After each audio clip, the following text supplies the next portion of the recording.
Үстүбүздөгү жылдын 15 февралында Жогорку Кеңештин депутаттарынан турган комиссия түзүлүп, Кумтөр алтын кениндеги экологиялык жана мыйзам бузуучулук фактыларды текшерип келишип, 20 июнда Жогорку Кеңешке отчет беришкен.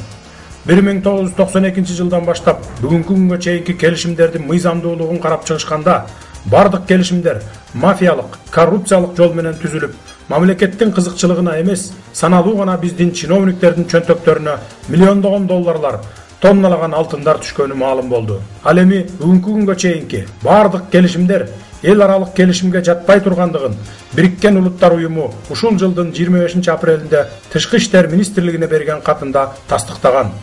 1992 жылы канадалык ишкерлер 1070 гектар аянттагы алтынды чет элдик банктарга күрөөгө коюшуп, 452 миллион 200 миң доллар алышкан. Бирок могул комбинатты курууга болгону 276 миллион 452 миң доллары гана сарпталган. Калган сумма 176 миллион доллар биздин чиновниктер менен канадалык шылуундардын чөнтөктөрүнө ойноп кеткен. 1997 жылдан баштап бүгүнкү күнгө чейин 260 тонна алтын казылып алынып, анын 1 тонна 400 килограмм алтыны Кыргызстандын пайдасына калган. Доллар менен алганда болгону 44 миллион долларды түзөт. Тагыраак айтканда, казылып алынып кеткен алтындын 1%-на дагы жетпейт. Ал эми жалпы төлөмдөр, салык, социалдык, эмгек акы жана башкалар ташылып чыгып кеткен алтын жана башка баалуу металлдардын 10%-ын дагы түзбөйт. Мисалы, бүгүнкү күнгө чейин 80 тонна күмүш казылып алынса, 100% чет мамлекетке ташылып чыгып кеткен. Биздин мамлекетибизге 1 килограммы дагы калган эмес. Ал эми могул мешти канадалык ишкерлер эч бир документи же уруксаты жок куруп алышкан дагы активдештирилген көмүр күйгүзүшөт. Күйгүзүлгөн көмүрдүн 1 тоннасынан 5 килограммга чейин алтын алса болот. Ал алтындын эсеп чоту эч бир жерде катталбастан белгисиз жакка канадалык ишкерлердин көрсөтмөсү менен жөнөтүлөт. Бүгүнкү күнгө чейин фабрикадан 6,5 миң тонна активдештирилген көмүр иштетилип чыккан. Бул көрүнүш албетте биздин чиновниктердин акмакчылыгы. Себеби дегенде саналуу чиновниктерибиздин чөнтөктөрүнө миллиондогон долларлар түшүп жаткандыгын кантип жашыра алабыз. Буга мисал 2009 жылы Кумтөр Gold Company менен Кумтөр Operating Company экөөнүн 1,5 миллиардка жакын сом салыгын төлөбөй эле койгула деп уруксат кагазын берген кыргыз чиновниктери бүгүн дагы эң жогорку бийлик бутактарында олтурушкандары бул факт. Ошол эле мезгилде кыргыз жараны 1,5 миллиард сомду биякка коелу, 1 миллион эле сом салык төлөбөй койсоң, өмүр бою түрмөгө отурарың турган иш. Андан көрө ушул 1,5 миллиард сомго биз өзүбүздүн кетмен чаап күн көргөн дыйкандарыбызды салыктан бошотсок болбойт беле. Мындай акмакчылыкка барган кайсыл биздин чиновниктер экендигин 3 октябрда Ала Тоо аянтында өтө турган тынчтык митингинде аттары атала тургандыгын айта кетүүбүз абзел. Жогоруда айтылгандар финансалык жактан кыргыз элине зыян келтирген фактылардын бир чети гана болуп эсептелет. Ал эми экологиялык жактан текшергенибизде бир эле кыргызстандыктар эмес, бүтүндөй дүйнө жүзүнүн элдеринин төбө чачын тик тургузгандай фактыларга күбө болдук. Мына бул уулуу заттардын калдыктарын мөңгүлөрдүн арасына көбөм чаткандыктарын кандай түшүнсөк болот? Же жаманды коногу бийлейт болуп өмүр бою унчукпай олтура беребизби? Могу жерде бүт мусорлор аралашып жатат, Ооба. Мына машинанын фильтри жатат, канистрлары жатат, тряпка жатат, жыгачы жатат. Сиз экөөбүздөн башканын бардыгы жатат. Ушуларды алып келгенде эле уже сортировать этип өз-өзүнчө койсо болот беле. Эми сиздер айтып атасыздар, вручную сортировать этебиз деп. Менин көзүм жетпейт, ушунун ар бирөөнү бочкасын өзүнчө, канистрин өзүнчө, жыгачын өзүнчө бөлгөнгө невозможно это. Адамдын колу менен. Бул жерде 100 миң тонналаган мусор жатат. Муну мүмкүн эмес да, эми физически мүмкүн эмес. Силер бир чети туура айтып атасыңар, бизде специальный процедура бар. Аны элдерди окутабыз. Бизде азыр офис жака барсаңар, отдельный ящиктер бар, мусорный. Металлга өзүнчө, дерево үчүн өзүнчө. Бирок человеческий фактор деген бар экен. Мисалы, могул подрядчиктерчи патрап бүтүрөлүк деп, хотя отдельный контейнер болуп атса, 3 мусорный ящиктер чогуу алып келип бияктан. Бияка төгүп салып атышат. Төгүп салып атышат, ооба. Азыркы биз барган жерден, биз турган жерден да алып келип бияка ташып төгүп атасыңар да. Чүпүрөктөр тетеге барышат. Ол ветошь промаслен деген.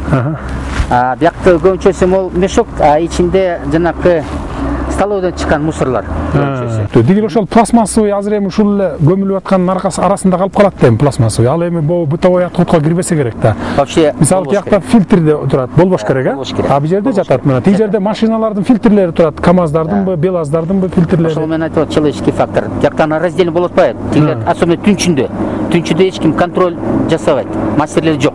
Күндүз эле. Анан аралаштырып ийет дагы бу салып келип бу жерге көмүлүп атат. Анан көмүлөт. Ушундай уруксат берди беле? Бербептир да, уруксат бербептир. Өзү самостоятельно көмүп ачкан экен да. Эмне үчүн? Разрешение жок. Разрешение алыш керек болчу. Эме только токсичный отход бар, могу цениттерге. А бул позбутка жок. Позбутка разрешение жок, а эмне үчүн алып Өзүңөр күбө болгондой, буга чейин уулуу заттардын калдыктарын солярка куюп өрттөп келишкендиктерин коктун кызматкерлери өздөрү тастыктап беришти. Эми соляра куюп анан күйүшүбүз. Азыр соляра куюп туруп анан өрттөп ичип элеңер мусорду. Баарыбызга белгилүү болгондой, өрттөнгөндөн кийин анын түтүнү абага көтөрүлүп, кайрадан жамгыр менен түшүп, элибиздин ден соолугуна зыян келбейт деп ким кепилдик бере алат? Албетте, эч ким кепилдик бере албайт. Комиссия келе жатат дегенде, көргөзмө катары уулуу заттардын калдыктарын ушул жерге көмүп жатабыз деп кичинекей аңгек даярдашкан экен. Мисалы, күнүнө бу фабрикада канча тонна цианид колдоносуңар? 10 тонна колдоносуңарбы? 7 тонна колдоносуңар, э?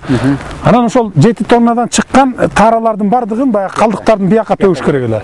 А могу жерде болгону бир 30-40 эле тоннадай жатат да, например. А калган таралар каякта? Же башка жериңер барбы көмгөн? Жок, мурун эме өрттөбүз да. Өрттөчүсүңөр. Буга чейин кайсы жылга чейин өрттөчү элеңер? Аны ким капар айтпесе, мен биякта эме иштейм да рудникте. Күнүндө чыккан тараларды алып келип бияка көмө баштасаңар, могу жериңер мисалы 1 айда толот дейли, эң көп алганда, например. Бул жерде мындай көмбөйт. Бул техно эмеси боюнча трактор келип таранын баарын талкалап, бычыратып, майдалап туруп, анан көмөбүз. Силер мисалы пленканын үстүнөн кантип трактор менен бычыратасыңар? Пленкаңар тешилип калат да. Тепселенет. А эми муну салсаңар. Минтип ушундай типтерге төгүп отурат. Бул эртең эле толуп калат. Жок, токтоп туруңуз. Сиз төктүңүз. Эми кайра чыгарып алып туруп анан талкалайсызбы? Машина бул жерге төгөт. Мына артыңарга тетиги площадкага төгөт, талкалайт, бияка түртүп туруп көмөт. А бияка түртүп салыпсыңар го эми мына. Талкалабай туруп эле түртүп салыпсыңар. Бул азыр силер келаткандагы эле кылган жумушта азыр жаңы эле төккөн окшойт мунучу. Макул. Мен дагы бир жолу сурайын. Бу жер бүттү дейли. 1 айдан кийин толду. Силер жабасыңар, 1 айдан кийин жабасыңар 2 жерде. Андан кийин кайра жаңы жерден ачасыңарбы? Кайра дагы. Ай сайын жаңыртып турасыңарбы? Бул мындай бир уровень болот да, көтөрүлөт да, тетин траншеяда. Үстүнө коюшуп, анан бульдозер үстүнө чыгып, слой менен трамбовка жасап. Канча жылга, ушу канча жылга жетет? Ким билет? Балким 2 жылга. Эсеби жокпу? Проектси барбы? Проект болуш керек да муну. Жок, анын аты эмне бар? Бул свалка цианидной тары. Проектировщик ким? Жок, проектчи. Өзүңөр эле самостоятельно проектировка кылып эле ушунтип эле деп атасыңар, э? Өзүбүз проект жасап койгон. Ким жетектеп атат? Ошо канча пленка салыныш керек, кандай пленка сатып келиш керек? Глубинасы. Өзүбүздүн инженерный группа жасап эле, всё. Отдел спецпроекта бар. Ошону бергиличи проект. Ошо изыскание кандай? Эми мындайча айтканда, жашырганда эмне показуха экен да. Ал аңгекке 15-20 күндүк уулуу калдыктар дагы батпайт. Ал эми уулуу калдыктарды болсо, буга чейин өрттөп же болбосо мына ушинтип хвостохранилищенин жээгине дамбанын астына көмүп келишкен.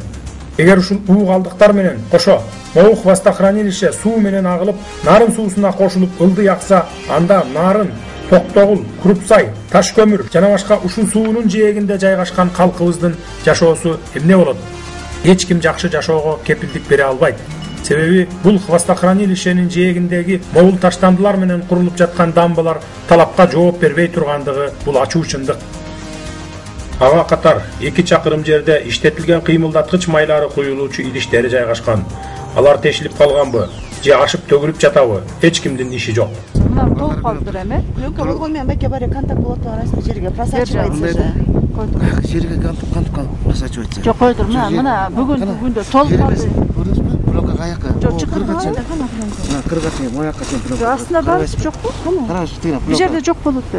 Эбегейсиз чоң аянтта жаткан дөңгөлөктөр, жараксыз унаалар, кыскасы мынча көлөмдөгү таштандылардын тагдыры эч кимди ойлондурбайт экен. Ак Кеме студиясы YouTube каналына катталыңыздар жана таза Кыргызстан жаңылыктарын биринчилерден болуп көрүп билиңиздер.